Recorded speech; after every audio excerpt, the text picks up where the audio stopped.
Philippians 9, chapter number 2. I want to give you what God gave you. I'm going to be honest with you. God gave me 3 different messages. And I thought we was going to go a different route tonight. But then we'll begin to deal with my heart on this message on the way up here. Bless the Lord. So he gave me a thought last night, a message on the splinter of the cross, or the splinter from the cross. And it ain't Jesus' cross; it's the cross that you got there. Amen. Amen. If you're gonna buy a cross, you're gonna get some splinter. And then he gave me another thought on construction zoning. Whenever he lets me, we're going to take cones and caution tape. We're going to close the altar down. I won't be available that day. Amen.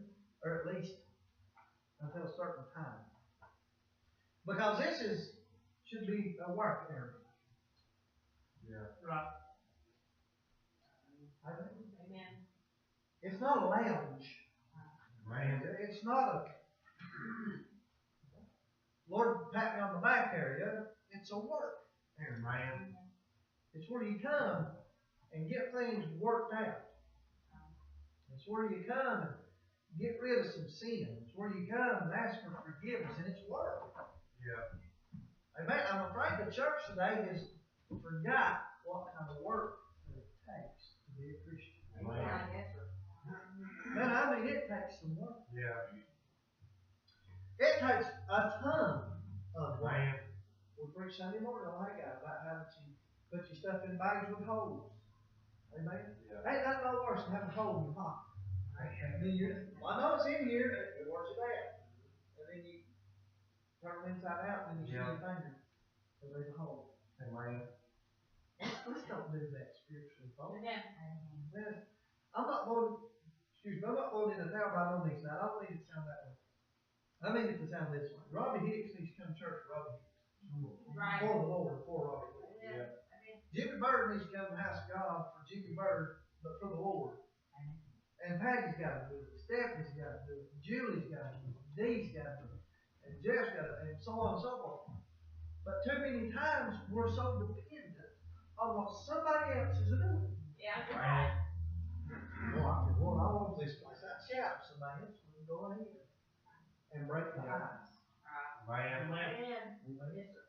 And ain't nothing tickles me no better to go somewhere and somebody shout and go to church and look at it. Right. That tickles me to death. See if you shouted out there last night, half the Congress there look at it. No.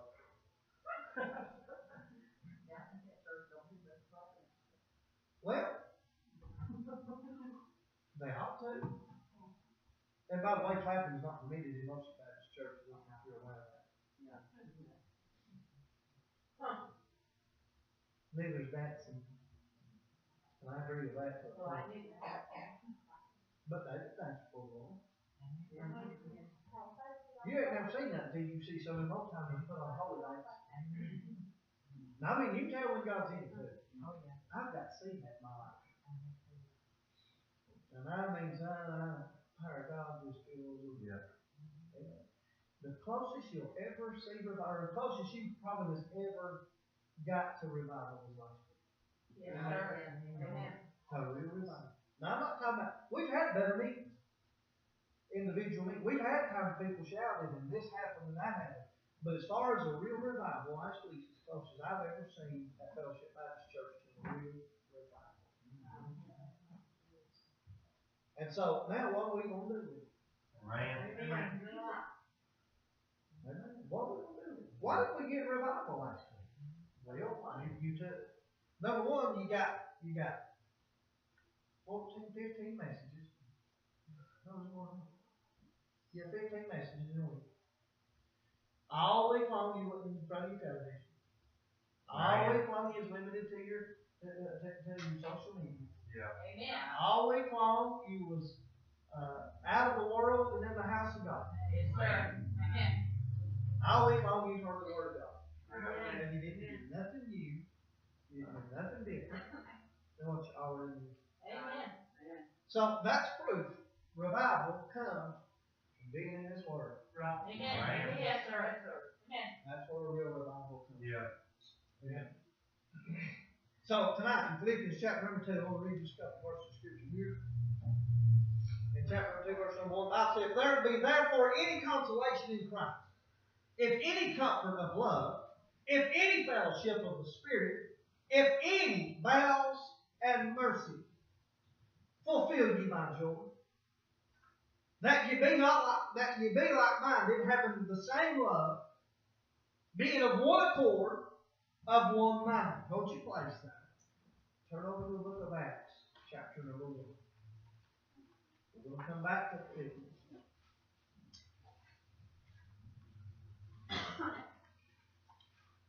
You've heard that old song, "Lord, it's hard to be humble."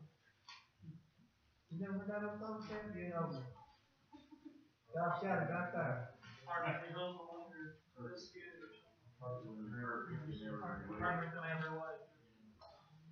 You know what? It ain't hard to be humble, but it is hard to be a Christian. Yeah. It's hard to be a Christian. Look at Acts chapter number 2 tonight. Or chapter number 1, I'm sorry. In verse number 14. Real familiar scripture, we preached on it this Sunday night at Brother Scotty Cole's church. The Bible says in verse number 14, "These all continue to one accord in prayer and supplication with the women. My God, what a revival." Yeah. Now, don't get mad at me. You know good and well, if you've had a spouse or you have a spouse, that's the hardest person in the world to get along with at times because you love them. Yeah. Amen. And you don't care to argue with them. You know what they smell like when they smell good, and you know what they smell like when they don't smell. Yeah. Right. But it says, "These I continue one accord in prayer and supplication with women and Mary, the mother of Jesus, and with his brethren." Turn back and look at Philippians and still Lord in prayer. Father, as we come to you, Lord, tonight, I do thank you, dear God, for the house of God. I thank you for the word of God tonight, Lord, and how, Father, it's alive in my soul. I thank you, Lord, tonight, no matter what happens in this world, no matter what people do, Father, I'm glad that salvation is a personal thing. And God, I don't have to depend and trust on somebody else to get it kick-started. But Lord, I come tonight, dear Father, to magnify and honor your holy name. I pray that you use us and help us, Lord Jesus, tonight. Father, to be sensitive to the Holy Ghost. Help us to stand, Father, and preach that you put in our hearts to preach tonight. Lord, we'll be careful. Thank you. Give you honor and glory for whatever you do. In Jesus' name I do pray. Amen. And amen. Now we see here in the book of Philippians, chapter number 2, as it said there, in verse number 1, "If there be therefore any consolation." Now think about what God's saying here. Do you have any consolation tonight? He said, if in Christ, if there be therefore any consolation in Christ, if any comfort of love. Not comfort from the sleep number, but if there's God said if there's any comfort of love. And it goes on, he said, if any fellowship of the Spirit, if any bowels and mercy, fulfill ye my joy. Fulfill ye my joy. Now think about this for just a moment. What is the joy of God? What would make him joyful? We look at things and we don't quite understand a lot of things in this flesh. But he said, if any of these things are affecting you in these ways, he said, fulfill you my joy. What was his joy? The Bible said he counted it the joy to come to this world and robe himself with the flesh and die on that cross. And he done it for sinners so that we could go free. Right. He said that's a joy. He said he despises, he counted the joy, despising the shame that was set before him. Right. He counted it a joy to go to the cross for you tonight. Amen. If therefore there be any of these things, if there be any consolation in Christ, that's that consolation tonight.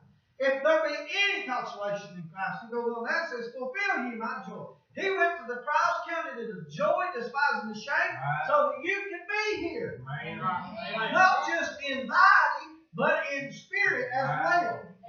Amen. Listen, you don't have to be faithful to the church in your body, or you be faithful to church in your body and not have your heart in it tonight. Right. And I'm going to be honest with you. You should have stayed at home. Right. Why? Janet, if it's you tonight, because of that bitterness in your spirit tonight, you'll hinder the man of God from preaching to what Robbie needs. Right.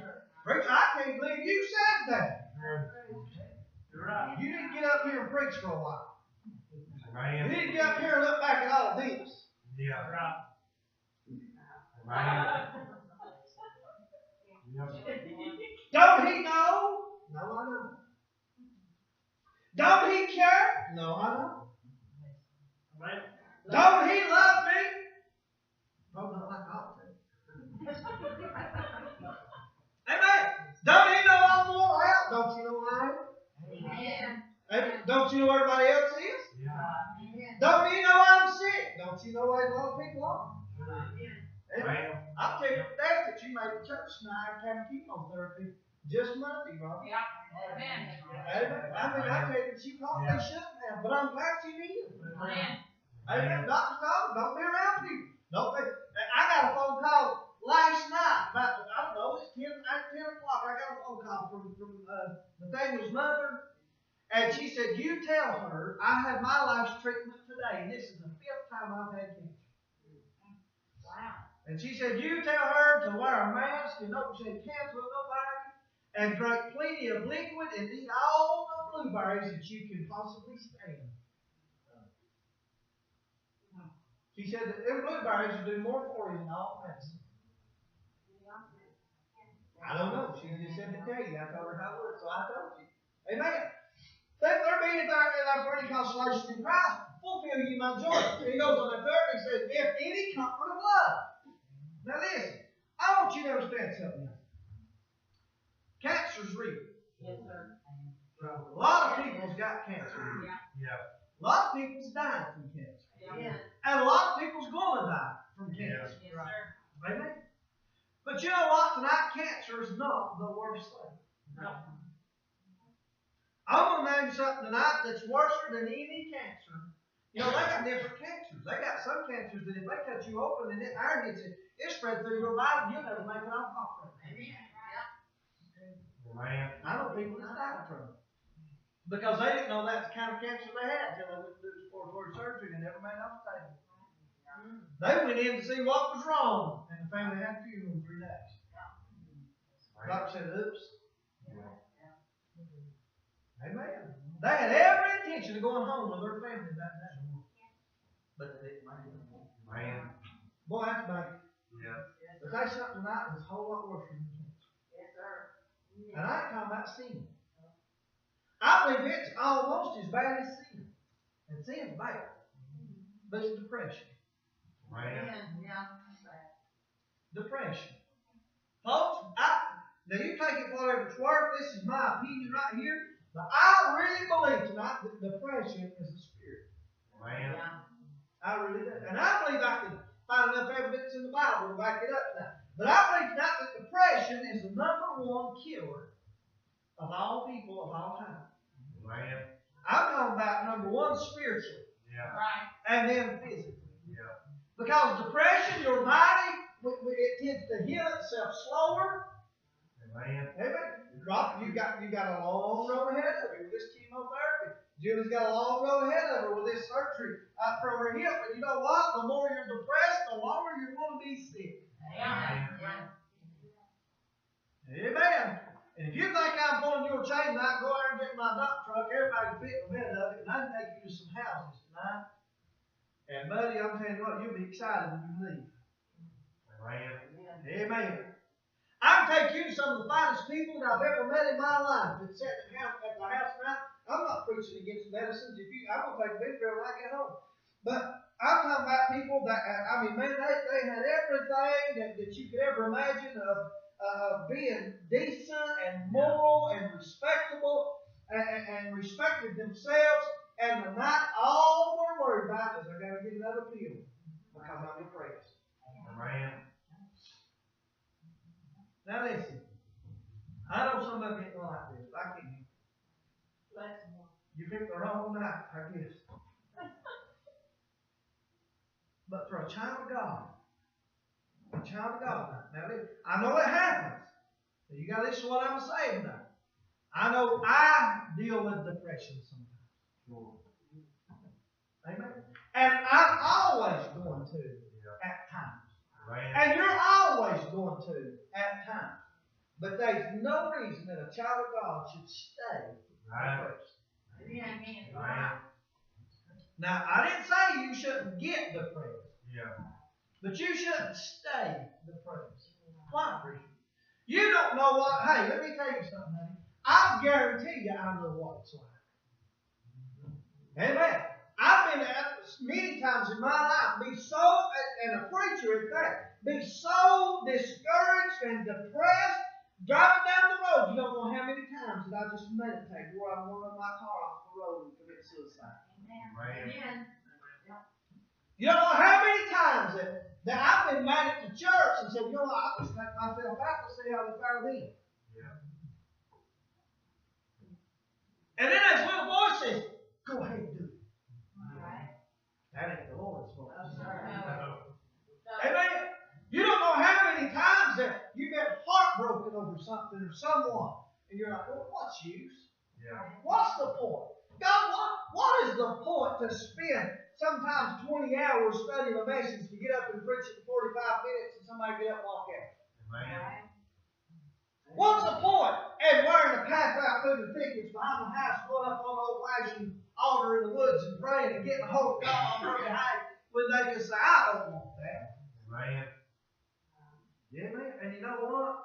Listen, I'm not trying. Don't think I'm being mean to you tonight. If there's number one problem with me being your preacher, it's this: I'm too open with you. Most preachers would never admit this. Matter of fact, I don't want any of them. Amen. But you don't know.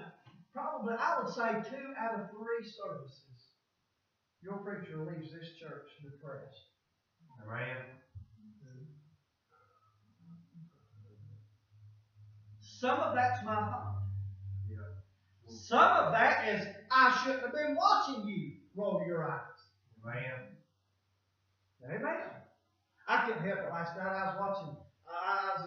It was a preaching last night, and me being a preacher, I know where he was at. I felt his pain, bless his heart, and I got to kind of looking over my shoulder, being nosy, and he got to, and he was preaching. And I turned around and I looked, and half of that church was shaking their head no. When he made that statement that somebody wish you wouldn't even hear tonight, man, I got mad. I was preaching at Crabtree Baptist Church one Sunday morning years ago, and my grandmother's sister was a member there, and I preached that morning, oh, you ain't doing all you can do to get people in the house of God because look at all the empty pews. And son, she cornered me out of church. She said, just who do you think you are? Little white-haired lady, like I said, it was my great aunt. And she said, who do you think you are? You don't know us. It's the first time you've ever been here. You don't know half what you think you know. And I knew because she was my kinfolk. If you said much, you have a fight. So I backed away from her. And I said, you see how them empty pews? I said, it's because you ain't praying, you ain't knocking on doors, you ain't feasting. And I said, you ain't right with God to come jump on the merry-go-round and start me. I'm not coming back tonight. I said, good, I am. Now, I wouldn't be like that with just anybody. Like I said, this is my great aunt. And I really didn't know her, but still, I figured she could take it if she couldn't. Maybe she was in the wrong place. But anyhow, the depression's killing us. Now, we had Ian play that song tonight in the wrong chord to show you something. God said that we must come together in one mind and one accord. Right. Now, that was an example tonight that you could physically see of something that you can't see until it's already done. Yeah. Amen? God said for us to dwell together in unity and love. Yeah. Amen. Amen. Now listen, here's where Reverend Mr. Rowe at now. It's hard for me to love Robbie if Robbie ain't going his way. Yeah. Man, y'all love him. I love throwing him off from the wagon. Yeah. Amen. Listen, he said to dwell together in unity. Amen. Amen. He said if we're going to worship the Lord, we must do what?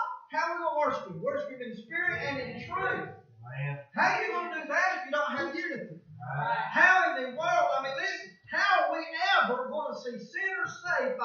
grace if we don't get on the same page Right. Amen. Right. Yes, sir. and stop relying on all these excuses that we keep coming up with tonight. Hey, I promise you I ain't being mean to you, but listen, I've got a lost family tonight. Amen. Amen. Yeah. Not as many as there used to be, but there's still a lot. Yeah. I'll guarantee you tonight, you've got somebody that's lost without God. And you come in here and we sing them old songs of Zion where, whoo, I can't wait to go to heaven. You realize now that if the Lord comes back right now, your lost loved one has no chance of ever being saved. Amen. You're right. Do you understand that tonight? Yes, sir. And I'm like John over the book of Revelation. I catch myself praying, Lord, even so, come quickly, Lord Jesus. But then my voice of God has to smite my heart and says, look at you. Yeah. And then I have to start praying, Lord, don't come. Lord, don't come yet. I've still got this one that's lost. I've still got that one that, Lord, I'd like for them to go. I'm going to be honest with you. I'm picking favorites. Listen, I don't know that little black boy down there now. Right. If I could choose somebody that I know, that I care about, over somebody that I don't know, that I don't care about, guess who I'm going to choose? Somebody I know. That's why that little black boy in Africa's got somebody down there that's doing the same thing we're supposed to be doing up here. Right. Amen. See, God set this thing up.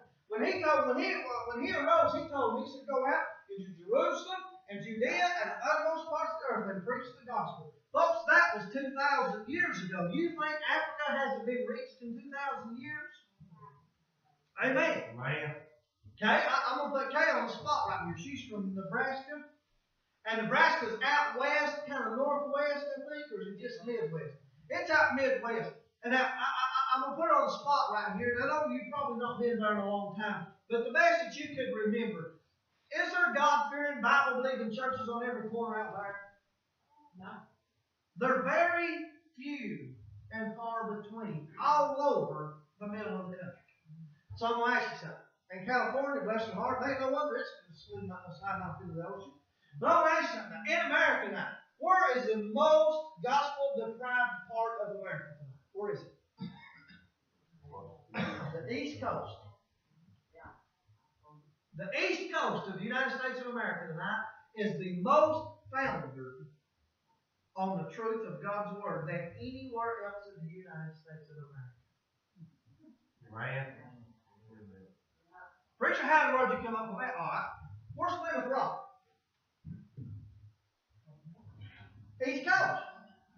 Where did the settlers of America come to? East Coast. Where did the Word of God first get pronounced and preached in America? East Coast. What's happened? The gospel has moved. If you was looking on the map, go this way, we use our nations up. Again, bless our you in the wrong chord back here.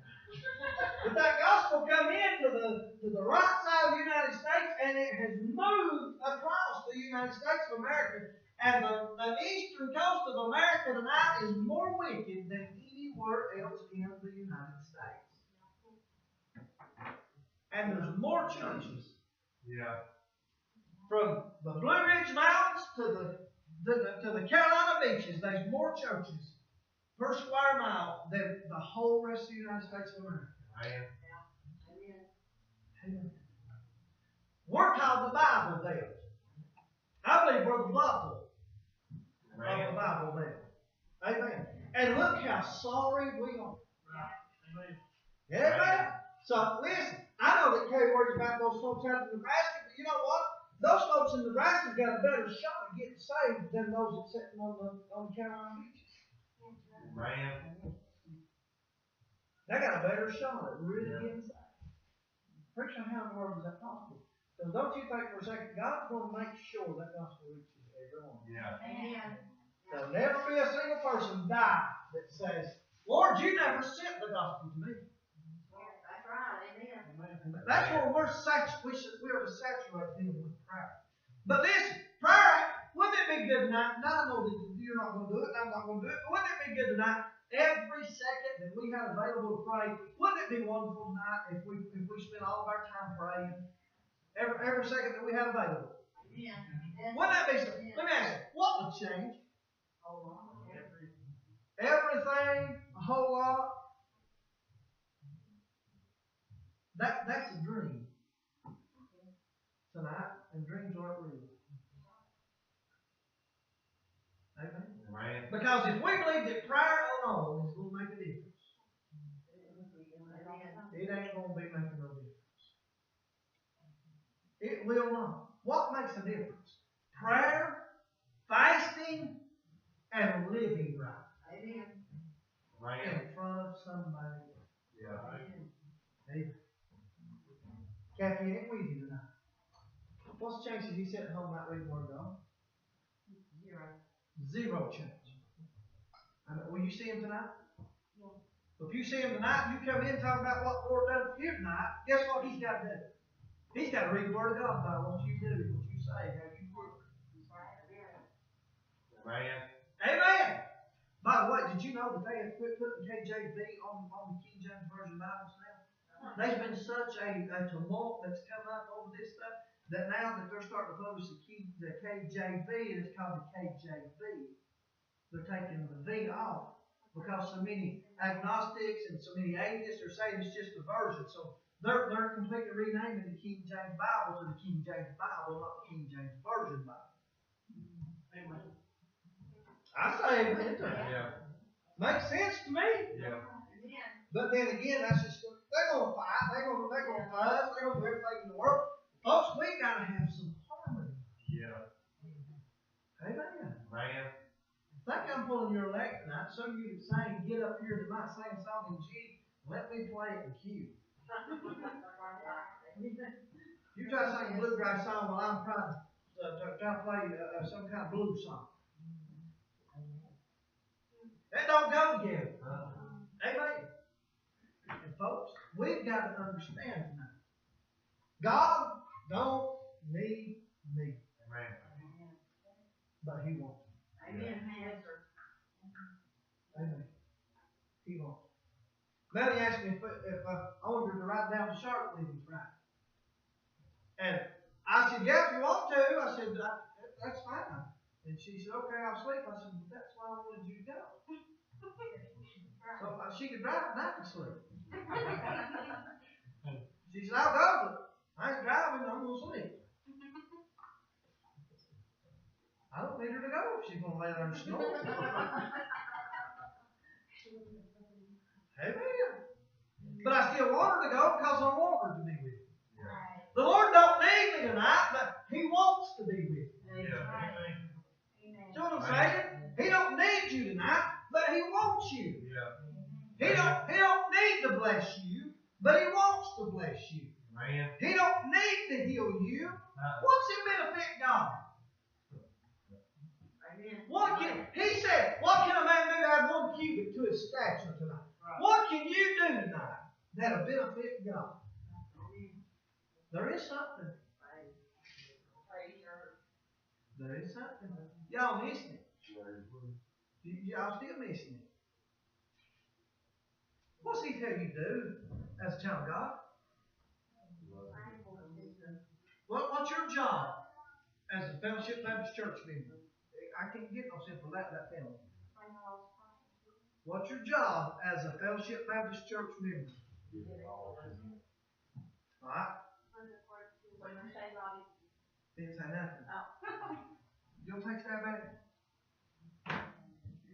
Recruit. What's your job? Now listen to what I'm saying. It's not a trick word. What's your job as a member of Fellowship Baptist Church? Be faithful to what? Church. That's your job. Amen. Yes, praying. Yes, all these other things. Yes, recruiting. Yes, sharing the word. All those things are part of it. But I ask a specific question.